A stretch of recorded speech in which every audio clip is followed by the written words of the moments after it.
Yan ang ika-13 nga Domingo, sunod ng Katuigan. Kung natin, tatanaw natin mga pagbasa, to sa Cristo, nagsusumat ni Cristo na ato may tumunan, inalitan na Diyos.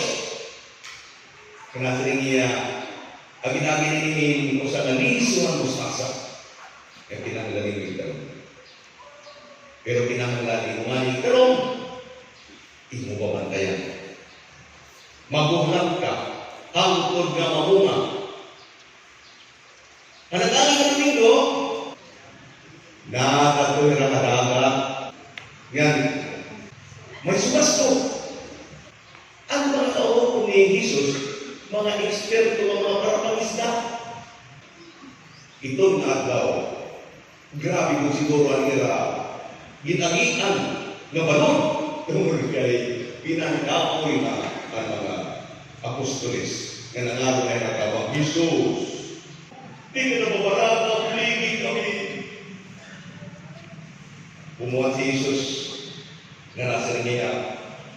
Puno na inunungan. Hangin, bukan balon. Nga sumirin niya. Hasta niya na. Wala pa ba ako pagtapon? Nangungutan niya. Hain na iyong pagtulog. Importante na ito na pagkabot. Importante na ito na pagtulog para kita makabot na ito hangin-hangin ng Diyos. Yan na, ang atong mga pagbasa. Ang atong mga pagbasa na sining, walay himuang ang Diyos ang kamatayon. Diri ito maawang karuya sa Diyos. Kung atong babasahon na nakasurat, nasa rin na atong unang pagbasa, waray ang Diyos magtuhaan kamatayon. Diri niya ikinalilipay ang kamatayon. Gintuhan niya ang tag sa kabutang, base magpadayon nilingin kinabuhi. Nakalit ko maginhimo ang Diyos para magpadayon ang kinabuhi. Nasiling dili, ngan mahingpit, ngan maupay ang tag sa kabutang, ngayon gintuwa. Waray makakamatay ng hilo, tidak kaira. Ako ba? Waray ko ang Diyos, waray ko makakamatay ng hilo, kaira. Nakapagli, magkakagsasayo ito na kuwan para sa ako, no? Larawan mo na hiluan. Uy, pamati, nasa rin atong pagbasa, nananan na binuhat ang Diyos, maupay, ngan hinimo ang Diyos ang nataan, para magpadayon ang kinabuhi. Ang pautanay yan. Ano man, kaya may dahil kapatay. Nasa nila, waray hilo na makatamatay na ira.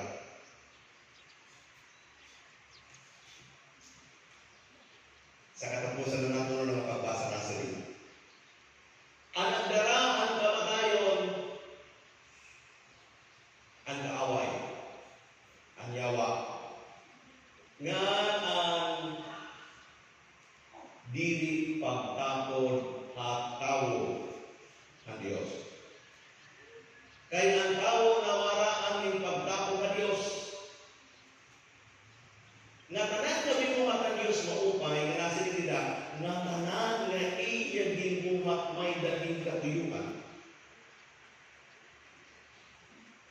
Ang Diyos na nagbuhat, iya nagbuhat nito with a specific purpose. Pero na ang ginuhat ng tao, ginamit niya ang ginuhat ng Diyos, ang iya kalugarin mo ng purpose. Tanawa. Sa English, nag-mention ko ng English, nasa nila hilo. Pero sa English, nasa nila waray grounds nga makakamatay ka ira.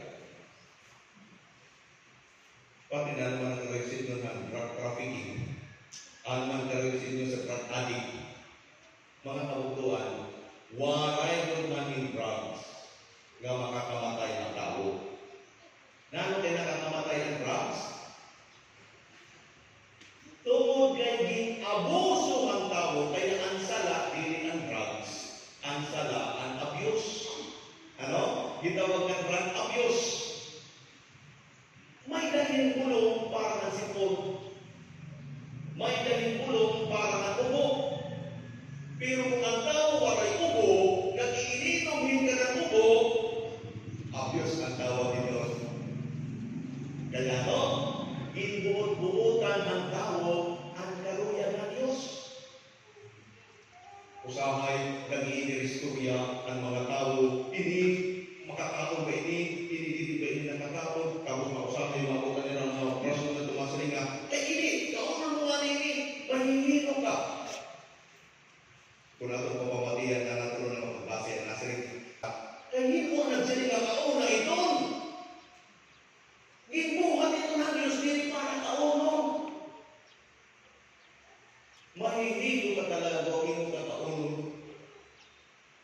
Ang Diyos ay paghimo, higilo para kita magkahirino. May na itong katuyuan na iba, nga dili natin ginagamit according to the purpose of God. Maunay niya natin problema niya. Yan ang mga panahon. Kaya dili na natin pinamamatian ang tuyo ng Diyos.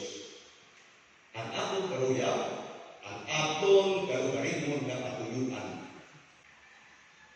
Ang tigilbuhatan, mata. May katuyuan ng Diyos. Ang tigilbuhatan ng Diyos, may katuyuan ng Diyos. Pero dili mo naman ikamito according to the purpose of God. Abuso ang tawag ito. Kaya nasirin, maabot na imo ang karatan. Kaya nasirin nila, ang nagdarahing kasamo ng karatan ng kamatayong makalimutan, ang panulay ng ang mga tao na nagpipinamati ang hung-hung ang panulay. Pero ito preaching yun, nga tanan may purpose. Parehas nga, ang lalaki, hindi mo para ng babae, ng babae, hindi mo para ng lalaki. That's it. May mga karuya ng Diyos. Himuon namin ang gawa niya karuya. Masulod ang destruction na kalimutan. Kaya kita man ang nag-uod-uod ang atong karuya. Tagal-tagal ng example. Mag-istorya ko at wala ini intention in maka-offend anybody. Mag-istorya lang. May dahil sa lalaki nga ang iya pamati, dili niya lalaki. Tungod din kwarta, iya ginhimo ang katanan, mahihimo ang tungan katanan, kay may napanagulong kwarta. Nagtatumatay lang, nagpa-opera, nagpatahi-tahi, nagpahimuin ka ng kanal.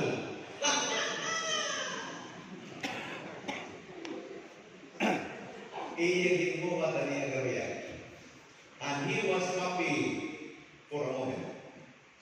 Ang problema, kahit ang tao, hindi ka nagtanan na oras pa kanon. Ang tao na lalakas. Umabot ang panahon, inabat niya yung mga sakit-sakit. Batang pa niya, nagkasakit na bedridden niya.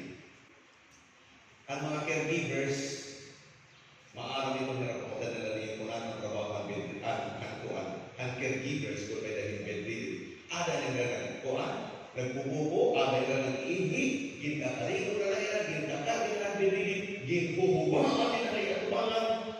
Kaya wala naman yan nahihim mo. Pero niya, may dahil caregiver, kaya may dahil kwarta.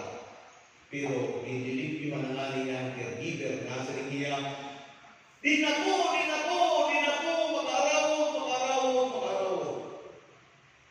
Kung pwede nila ibalik ko. Kaya ano? Kaya naninimaho iya. Kaya bibili naman niya. Pero maarap mo, ang pinakamabaho ng katalan mo. Ito na iya inoperahan. Kaya may naman yung samad. It is an open wound nga bagaan ginsusubay ang inyong pirahan nga nagsisilamat, baga natutulog nga mas mabahok pa ang natanan ng mga magbahok ka iyagawas. Mao nga naharani na ngani ang caregiver na sinigya, pag-araw, din ako, kung pwede nila, ibabalik. Kaya no? Kaya nakarealisa niya, di ko man kaya ang puno, maski ang akong kinabuhi. Para nangani ang tao, nagluluyan ng nani, na kilala man ngayon, nga may dapat mas makagarahong, ikong karahapon. Nga may dapat ngayon, in Diyos. Paglilipigan kita, kung magbubuot lang kita ng atong karuyan, bumato na po ang kalibutan, yes, you can be happy for a moment, but that is not forever. Umabot ka na namin kanila, maaabat ka hanggang ng Diyos. May nag-isisili na aton. Ano kisumunod ang taon-taon? Ano kisumunod ang distraction? Tungod ang panlay nga ang mga tao na pinamatian ang bungkong ang panlay. Ato ibangin naman kay daming duhang istorya ni pagtambal ni milagro kagit buhat ni Jesus. May nakita nito ang karakter. Si Jairo ganun sa mga babae. Tanawan niyo. Lalaki ano sa babae. Si Jairo may ngaran, ang babae walay ngaran. Si Jairo opisyal ng sinagoga, ini nga babae dili nakakasunod ng sinagoga. Kaya ano? Kaya ginala natin masabtan. Ang Old Testament, mauni niya ang tao. Nakakainom ng kamuhan, kasubuan ang Old Testament may tuon ng dugo. Dili ka pwede magkaon ng dugo, pero dili ito mao. Dili ka pwede magkahikap ng dugo o hintao naging dugo. Tungkol kay maghikap ka ng dugo o tao naging dugo, mahuhugawan ka kay ang dugo mahugaw. Sa Old Testament, ang babae kada bulan mahugaw. Mao nga kinahanglan kahuman man nila pag dinugoy, masunod nila ang templo mag-i-cleansing na liwatiran. Adangan ito ng panahon ang babae maski ang iya asawa dili pwede na iya buo. Dili iya pwede makiapit ang katanan ng mga katitiro ang kung na dili iya nag-cleansing. Ang babae 12 years nga hindi dinuguan mo rin undang. Karoon yung sitlon 12 years na dili iya pwede sumunod na sinamuka. 12 years na dili iya pwede sumunod na templo. Ipapakita ko ang contrasting factors kaya rin naman. Si Jairo Torre, officially sa sinagoga, medyo mapupay niya panginabuhi. Hindi ka babae, nasa rin nila. Sunod ito si Anyos, nagparapangita niya yung magtatambal na iya na ubos na lang niya kwarta. Si Jairo mga kwarta, ang babae na walay kwarta. Jairo, kaatubangan ni Jesus na sa Ginoo, tabangi ako. Ang babae, di pwede makarikasa. Kaya ano? Kaya illegal ang ibubuhat ng babae according to their law. Kaya ano? Dumikit ka lang hinawo nga hindi dinumukan ka, nga tanan na imo didikitan, na hugawan. Kaya dili siya pwede makarikasa ng hindi dinumukan niya, ay pagpapatayo niya ang mga tao pagsusunod doon. Nung pinabila niya na kanina patarayo ka, hindi dinubuan ka, wala ka rin nasa ang babae. Kaya makakarami ako kay Jesus, makikipagsusukan ako. Sikrito lang ang babae na karuyan manalo tawag ng Diyos. Si Jairo naman open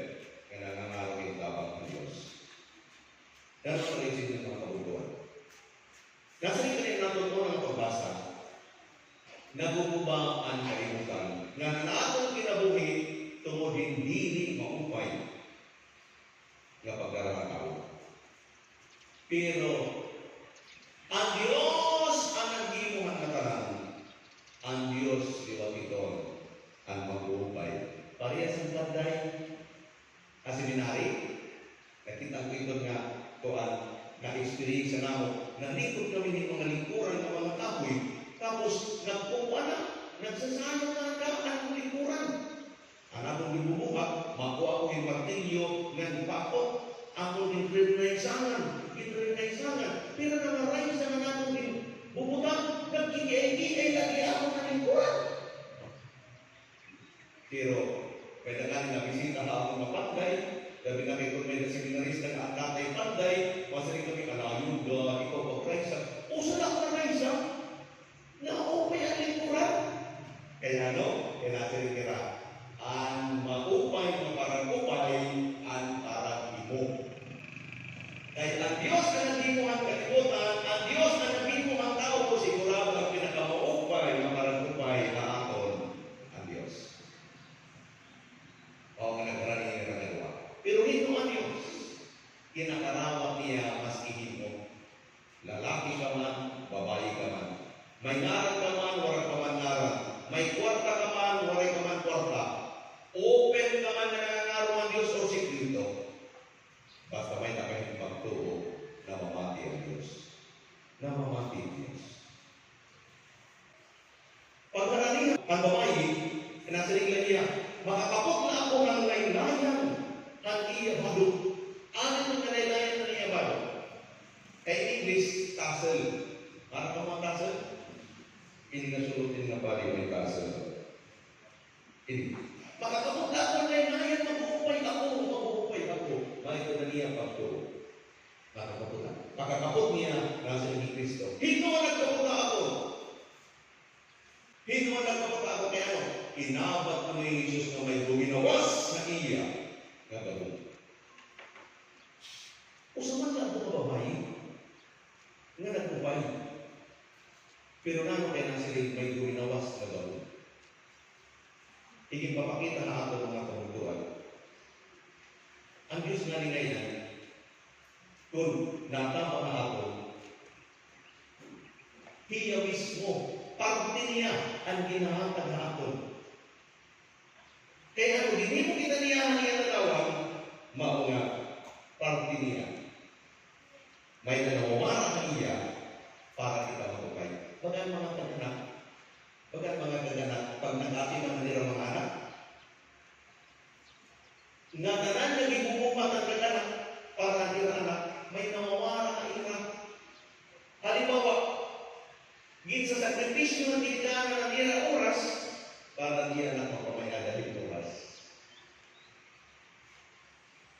Dapat din sa sakripisyo ng kaganak, para nila mga anak. Mahoy nga, kita na nga nila may nila achievement na nila anak, o sa kanyang kaganak nakatuo. Kaya abdo na ang akong anak na akong sinakripisyuhan. Sugad-sugad niya nito ang pagkatiman na ako ng Diyos. Kada usa na ako. Tungkol kayo na buha sa ako, gintatanan kita niya yung mo. Parte niya, ang iyang ginahata na ako. Kaya hindi mo man kita niya na iya lalawan, ang iyang kalagarimon, bawa niya, kagamiton, kapagpapala ako. Di parehas pa maparaparambal. Actually, kung kikita mo nato ang istorya ng kinabuhi ni Jesus, may danay hindi bubuhat na huwag niya pagpanambal ni Kristo na pahirayo. Kaya nasa rin dito mga komentaris, si Jesus na pamuhay kay kakapoy niya. Ano kay kakapoy niya? Kay niya ginahatag niya kalagarimon nga ito na niya di paakala. Nung naman ko ito ka-story ng sa mga karambal. May rin sa nakawang may trabaho. Nasa rin niya saan kay. Ano na rin mo, kaya wala naman ito trabaho. Nasa rin niya, manong kami kita. Kasi, hindi naman maaraw na tatay. Basta ko ito, hindi ako mananang. Walang kita nagawa.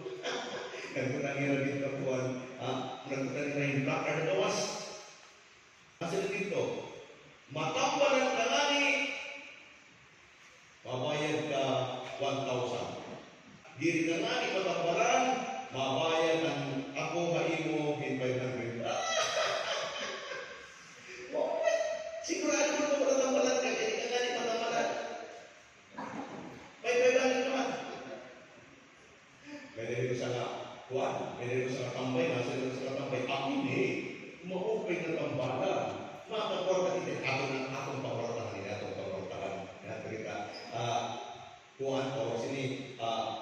buwak-buwak na tambalan, buwak-buwak na din masakiton.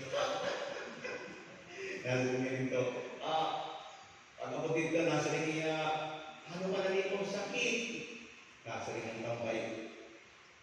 Kuan, di rin na ako nakarasa. Wala na nakarasa na ako dila. Wala na nakarasa na ako dila. Kasi ano na ako maunong, wala na ako nararasahan. Ako daw ang sakit ko. Nasa rin ang tambay. Madali na ito yung sakit. Sangkay, kuha na ito na garapa, madali na nabawa. Kuha na garapa. Makinig, sige, nakatid niya. Nama, kuha niya yung dropper. Tapos yung katakan niya ng ila. Pagpatak niya ng ila, nasa rin niya, gasolina makinig! Nasa rin ang tambayan, 1,000. Nakapagras ka na! 1,000. Kaya dahil na rin ang talbas. Nasa rin niya, pero hindi ka 1,000. Mabawi. Pagkasunod lang, balik na liwatiya. Nasa rin ang kuhan. Nasa rin ang tambalan. Ano naliwan na rin mo sakit? Nasa rin niya, waray na po ako nadudumduman. Limot ako. Wala na rin ako nadudumduman. Kanina, okay pa. Tao-tao, waray na. Doon ako nakatalungtong. Nagpuproblema ako kay Usay. Mas yan ako. Pag-anak, hindi ako maaraw-araw. Nasa rin niya, ngayon. Dali lang. Sakay. Wala ito nagrama ka ng babaw. Nasa rin niya, sige. Yung ikuha. Nasa rin niya, ang tambalan, buhay yung grabe, papakalan niya yung nasa. Dali lang. Ang kahapon ito, gasolina, uy, nahinulog ka na! Balik. May balik na yung memory niya.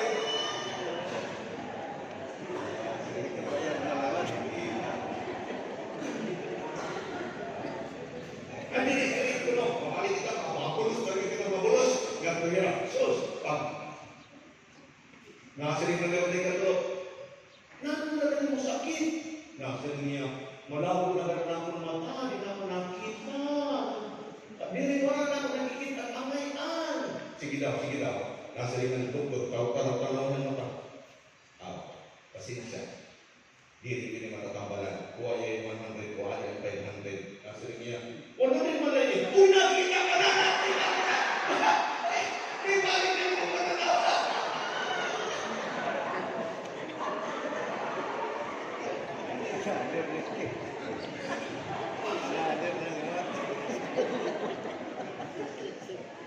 Diri ko si Kristo mao ang matambal diri.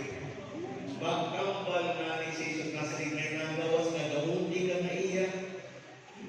Kaya ano? Kaya iya din-restore ang imong kinabuhi. Diri lang niya masaya niya mga masaya na magkupay ka na nag-open ka na diri. Nasa rin na ito makapagbasa. Ang kada usap, ngayon di katambalan. Nagawas kaya ano? Para ipakita haaton, ang Diyos diri nalilimot haaton. Ang Diyos diri nabayan haaton. Ang Diyos napain haaton. Pero ano, kailangan kita hidako ang mga problema. Ano, kailangan kita hidako ang mga kakuyan. Ano kailangan sila? Tungkol ito kay ang tao gin-aabuso ang kalimutan. Gin-aabuso. Ano yung kalugay mo? Dili ka lang nagibuhan na Diyos. Para nino imunang kayo ba? Dili ka lang nagibuhan na Diyos. Para nino kapkan. Kaya masasakitan ka. Nano kaya nagkatamo ito? Tungkol kayo nag-aabusa ng tao. Nawawarayan niya yung pagtapo ng Diyos. Kaya niya itatapuran ang iyang kalugay. Mga nila akong klaseng ang dinigin mong example. Nasa rin ako. Kung ano